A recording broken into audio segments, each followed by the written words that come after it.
Здравствуйте, в эфире «Настоящее время». С вами из студии в Вашингтоне Наташа Мозговая. Сегодня в программе. Беспилотная съемка песков, полученная нашей программой, показывает, что поселок полностью разрушен. Российские и кубинские правозащитники награждены медалью свободы, носящей имена президентов США Гарри Трумэна и Рональда Рейгана. Почему успешный красноярский банкир решил стать фермером? Начинаем с новостей из Праги. Сергей? Спасибо, Наташа. События дня в настоящем времени из Праги. Я Сергей Дорофеев. Здравствуйте. В Грузии день траура. В церквях по погибшим бьют колокола. Город начинает приходить в себя после сильнейшего наводнения, произошедшего в ночь на воскресенье. Стихия в Тбилиси бушевала несколько часов. Ливень, град и сильный ветер.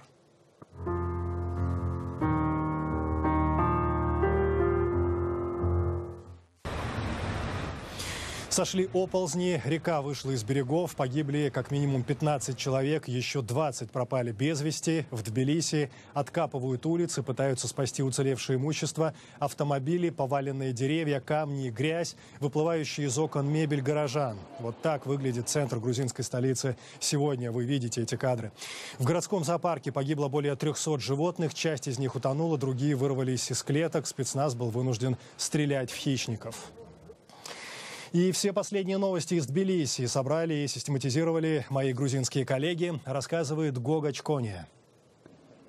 Эти кадры были бы забавным напоминанием о знаменитом фильме «Джуманджу», если бы не печальная участь 3 тигров, 6 волков, нескольких гиен, медведя и льва-альбиноса по кличке Шумба, жившего в одной клетке и дружившего с пуделем. Разбежавшиеся по окрестностям животные частью погибли, частью пойманы или, увы, ликвидированы. Их отлов продолжается. На борьбу со стихией были мобилизованы все службы, население города. Добровольцы и в эти часы вместе с муниципальными службами работают над устранением последствий наводнения. Жители Тбилиси собирают необходимые для пострадавших вещи, продукты и медикаменты в специальных кризисных центрах. Я и мои друзья собрали все, что нашли дома. Одежду, пледы, белье, кто что может. По-моему, сейчас момент, когда надо быть вместе. Урон, нанесенный инфраструктуре города и населению, уже исчисляется десятками миллионов долларов. Подсчет убытков идет параллельно с работами по восстановлению коммуникаций и дорог. Зураб Двали, Георгий Чкония и Давид Симонишвили специально для настоящего времени.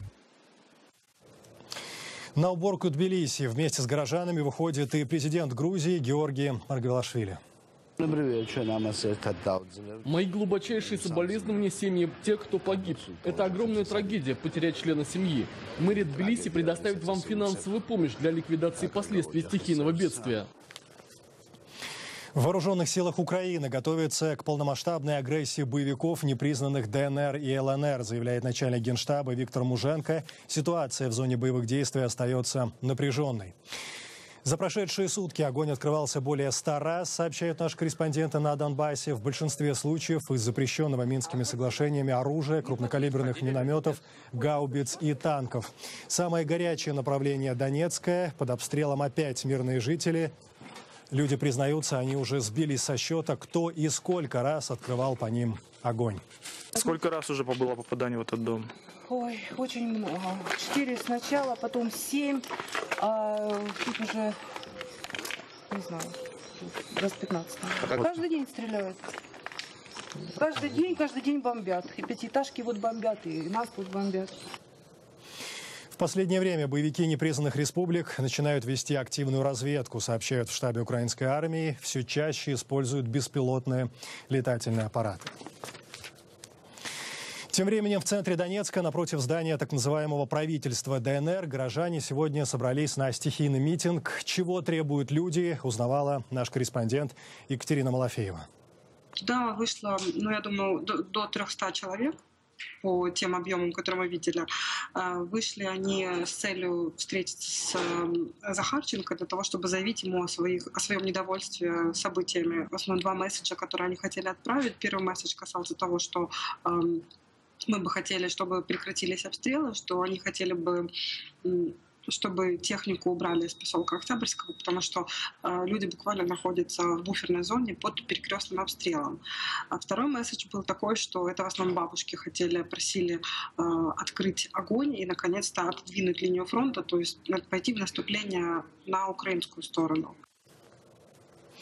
Это «Настоящее время». Продолжаем. Мы получили эксклюзивные кадры, снятые беспилотным летательным аппаратом сил непризнанной ДНР. То, что вы сейчас видите, это все, что осталось от поселка Пески Донецкой области, который находится в непосредственной близости от аэропорта. Это, отмечу, район ожесточенных боев между сторонами. В мирное время там жили более 2000 человек. Сейчас в Песках, вы это видите, не осталось ни одного целого дома.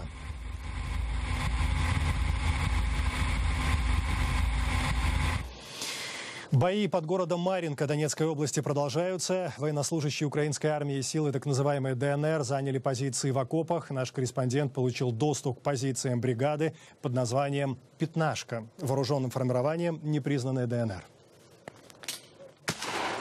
Ночное небо озаряют вспышки разрывающихся снарядов. В окопе пока тихо. Бойцы «Пятнашки» стараются не светить свое расположение. Через 20 минут они тоже откроют огонь. На базе бригады разбирают патроны и открывают ящики с боеприпасами. При свете дня в районе Марьинки относительно тихо. Раздаются редкие выстрелы. Выспавшись, дневная смена идет с базы в окоп. Идти недалеко, 500-700 метров через лес. Оставшиеся в небольшом дачном домике сидят у костра и играют на сохранившемся пианино.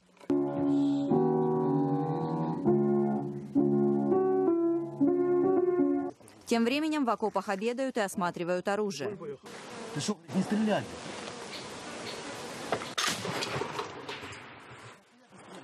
Все. Бойцы рассказывают о боевых действиях последних дней. Сначала легкая была перестрелка, потом начала усиливаться. Мы пришли сюда на усиление, и завязался у нас бой. Боец с позывным «Большой» не снимает маски. Вне зоны конфликта у него есть родственники, и он не хочет, чтобы его видели. В объектив стараются не попадать командиры, даже ротный. Это запрещено. Сослуживцы Большого настаивают, что обычно он своего лица не скрывает. Маски, он не скрывает своего лица, находясь в Донецке. Гуляет со своей девушкой в части и так далее. Бригада называет себя «Пятнашкой» по количеству республик, входивших в Советский Союз. Среди бойцов бригады есть представители многих из них.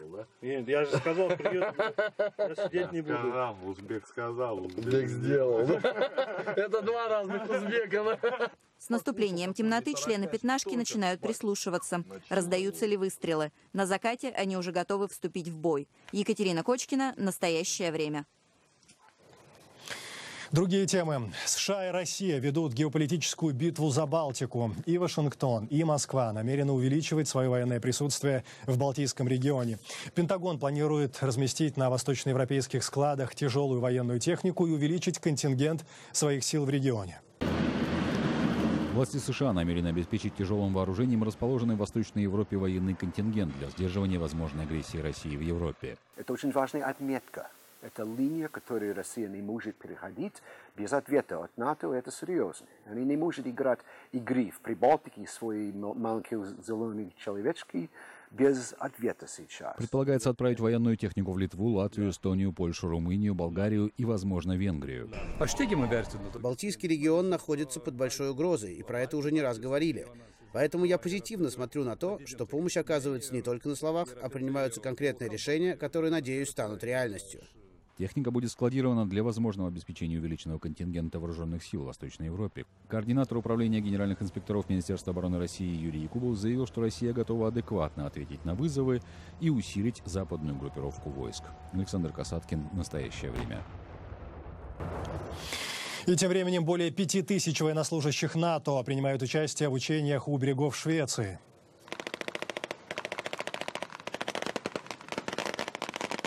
Перед военными стоит задача захватить и удержать плацдарм на берегу. Учения проходят в водах Балтийского моря, на суше и в воздухе.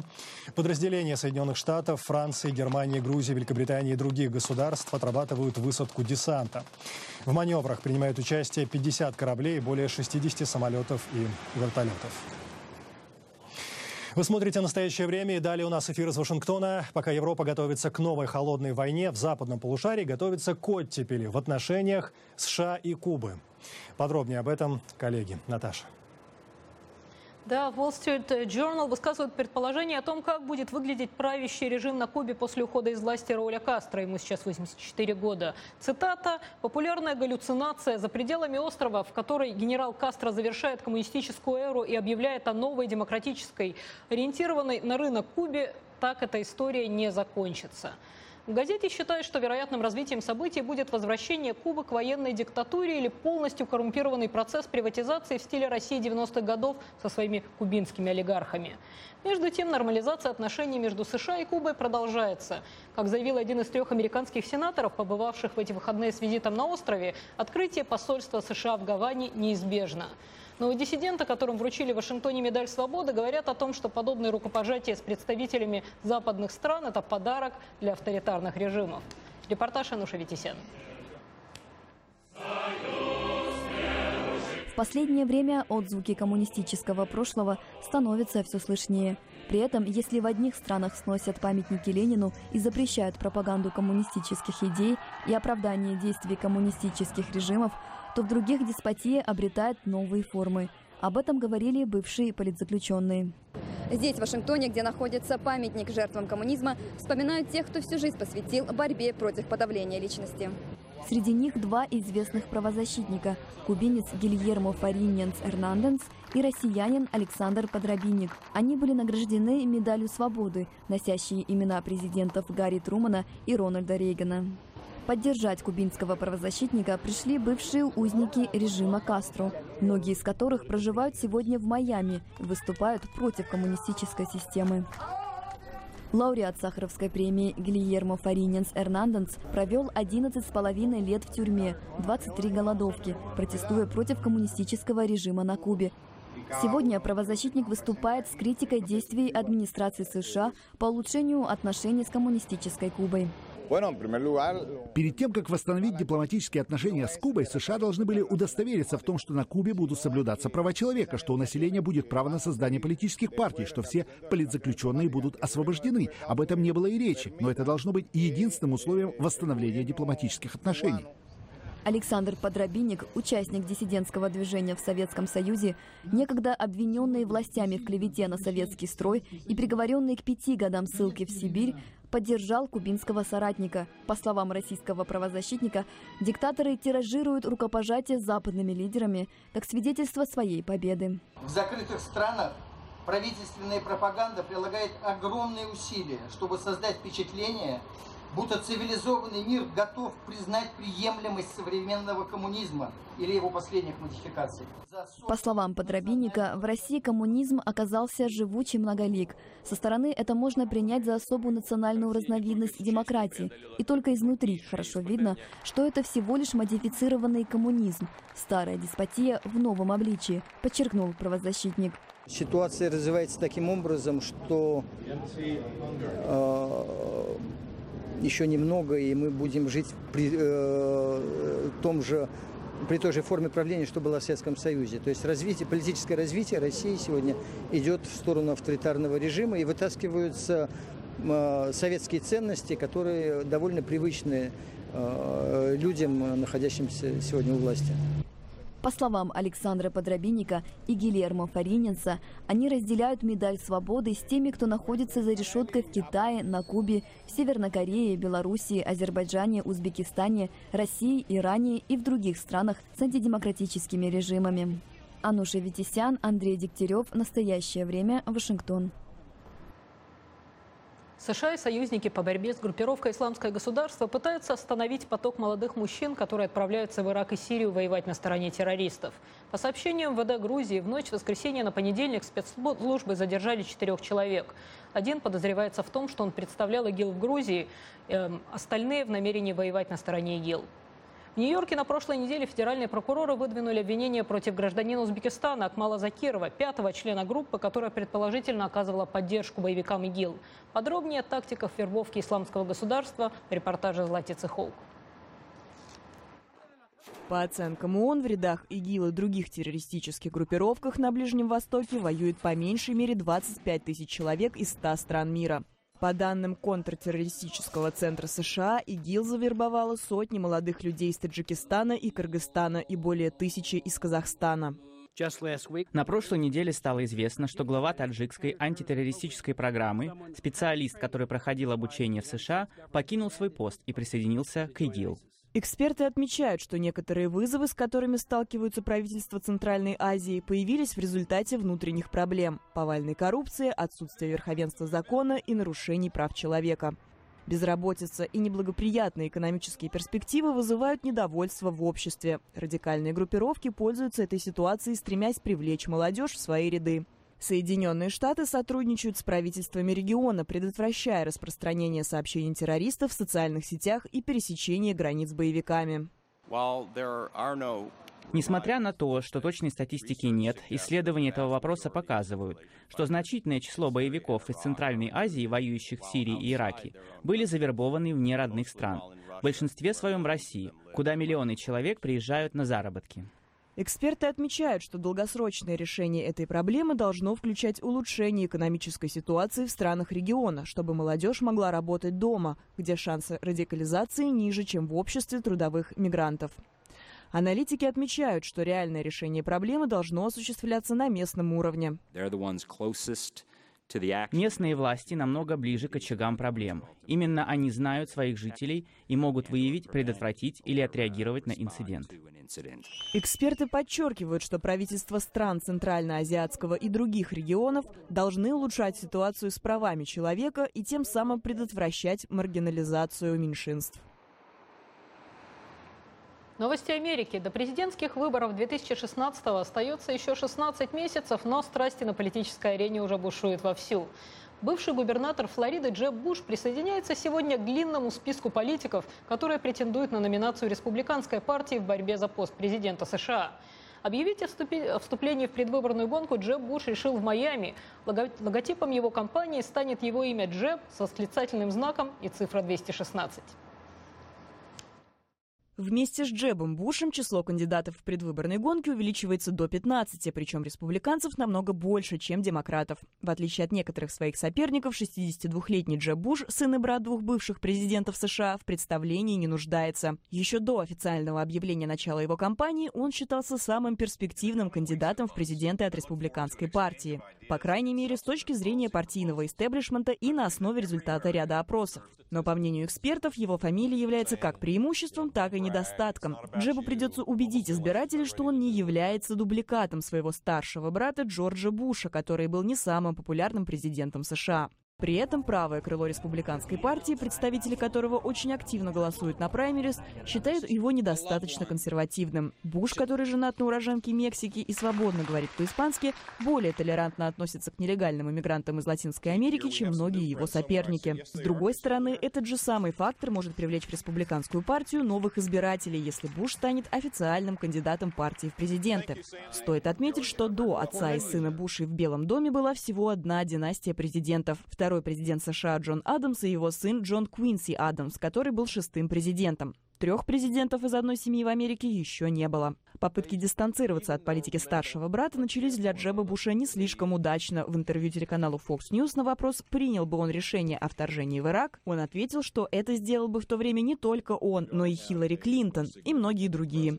А политики кандидата зачастую судят по тому, каких советников он набирает, а команда Джеба Буша во многом состоит из бывших советников его отца и брата. Среди них, к примеру, бывший заместитель главы Пентагона Пол Вулфовиц. Республиканские кандидаты в президенты активно используют конфликт в Украине для критики нынешнего президента и своих соперников-демократов. Джеб Буш не стал исключением. Во время недавнего турне по Европе он пообещал Украине помощь в борьбе с Россией, заявив, что Путина нужно остановить, и во время визита в Центр кибербезопасности в Эстонии бросил камень в огород бывшего госсекретаря Хиллари Клинтон, которая считается его основной соперницей на выборах.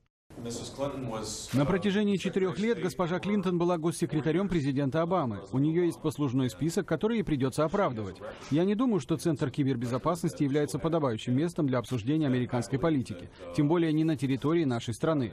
Но у нас будет предостаточно возможностей рассказать, чем мои позиции отличаются от позиции Хиллари Клинтон. У нее есть послужной список, который будет пристально изучаться. У меня есть взгляды, которые я смогу представить. Думаю, разница будет очевидной. И от политика, который решил остаться политиком, к человеку, который отказался от карьерных амбиций ради своей новой мечты. Передаем эфир коллегам в Праге. Так и есть, Наташа. У нас необычная история обычных людей. Сменить банковский офис на козью ферму. Раньше такого человека назвали бы просто чудаком. Сейчас для этого есть слово «дауншифтинг», что движет людьми, решающими кардинально изменить свою жизнь. Об этом наш материал. Биржа, акции, облигации, курс доллара и кризис. Сегодня все это Андрей Болсуновский вспоминает как дурной сон. Это настолько все другое, что даже сравнивать я сейчас не хочу. Я точно знаю, что ни при какой жизненной ситуации я больше в банковскую систему не вернусь. Еще пару лет назад он руководил региональным отделением одного из крупных российских банков. Сегодня глава фермерского хозяйства. Подтолкнуло какие-то там легкие проблемы со здоровьем, которыми там не было времени заниматься на самом деле. Просто-напросто все время казалось, что нужно вот сейчас, в ближайшее время, нужно в первую очередь там, значит, уволиться, расстаться с прежней деятельностью и заниматься здоровьем. Но когда это все дело закончилось и позанимался дачей, там, чем-то еще хозяйством, выяснилось, что проблем со здоровьем-то нет, на самом деле лечить-то нечего. Ну и вот, и как-то так немножечко и затянуло.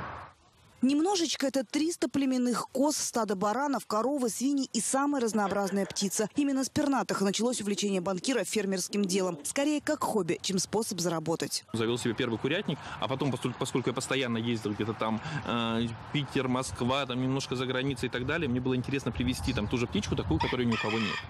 Вот, и мы там привозили яйцо, выводили там этих мохноногих кур. Это принято называть модным нынче словом «дауншифтинг». Впрочем, сам Андрей Болсуновский, желающих повторить его путь, предупреждает сразу и честно. Это не то, что вы пришли на работу, да, и через 2 недели получите первую зарплату. Возможно, что вы ее получите через 5 лет. Тем не менее, его ферма успешной стала всего за 2 года, всем своим видом, буквально нарушая представление о сельском хозяйстве в России. Здесь чисто, красиво и все организовано, как в банке. Нет у Андрея и планов развивать ферму в промышленных масштабах. Чем больше размеры, тем меньше порядка, говорит. Но и останавливаться на достигнутом не планирует. С козами уже все понятно. На очереди теперь страусы. Евразийский экономический союз расширяется. Это происходит быстрее, чем к такому процессу могут адаптироваться новые страны-члены. Так, например, Кыргызстан пока объективно к своему новому статусу не готов.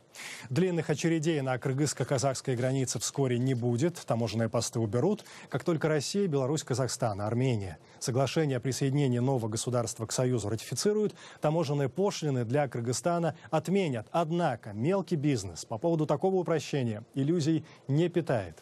Жибек Бегалиева. Многие предприниматели не видят больших плюсов в отмене таможенных барьеров. Фасоль фермер Уран Ниязалиев и раньше вывозил в страны СНГ, в том числе в Казахстан, по нулевой таможенной ставке. То, что границы откроются, не означает, что мы сразу же получим доступ на рынке Евразийского экономического союза. Растут требования, которые предъявляет Евразийский таможенный союз к нашим товарам. К примеру, каждый производитель будет обязан иметь сертификат соответствия продукции техрегламенту ЕАЭС. Вот только где брать эти самые сертификаты, никто до сих пор не знает. Нам было бы хорошо, если мы уже к августу знали бы, что будет, как будет, где эти сертификаты брать, кто их будет выдавать, что нужно для их получения. Для того, чтобы через Кыргызстан на рынок ЕАЭС не попала некачественная продукция, Россия выделила на оснащение границ $200 миллионов. Новое оборудование для досмотра успели установить лишь в 2 аэропортах и на границе Кыргызстана с Китаем. Отсюда в страны СНГ поступала львиная доля китайского товара. А вот за 700 километров от столицы, на южной границе Кыргызстана, совсем другая картина.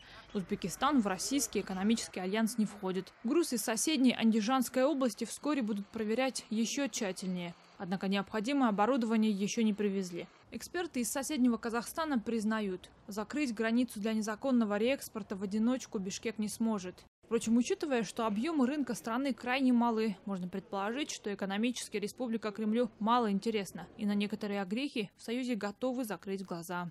Жибек Бегалиева, Азат Нтымаков, Улан Асаналиев. Для настоящего времени из Бишкека. Вновь время передавать слово в Вашингтон. Наташа, продолжайте. США стали крупнейшим нефтедобытчиком в мире. Такие данные опубликовала компания BP Energy. Подъем уровня добычи нефти и природного газа эксперты объясняют шельфовой революцией. Для тех, кто занимается производством энергоносителей, настали неспокойные времена перемен. Цены на нефть упали до минимального за 10 лет уровня, а вот потребление растет по всему миру самыми низкими за несколько десятилетий темпами. И вот теперь, по данным из нового доклада о мировом предложении энергоносителей, Соединенные Штаты находятся на самой вершине цепочки производства нефти. В прошлом году в США на главных нефтяных и газовых месторождениях страны работали более 1800 буровых, пробуривших 40 тысяч новых скважин. Этих скважин хватит, чтобы увеличить нефтедобычу до 11,6 миллионов баррелей в день, что на 16% больше, чем в прошлом году. Это произошло отчасти благодаря более широкому использованию технологии фрекинга, с помощью которой нефть добывается на шельфовых месторождениях. Технология, однако, по-прежнему вызывает споры. Повышенные объемы производства несут и больший риск загрязнения побережий. Свидетельство тому Калифорния, где из-за пробоины в нефтепроводе произошел выброс 380 тысяч литров сырой нефти.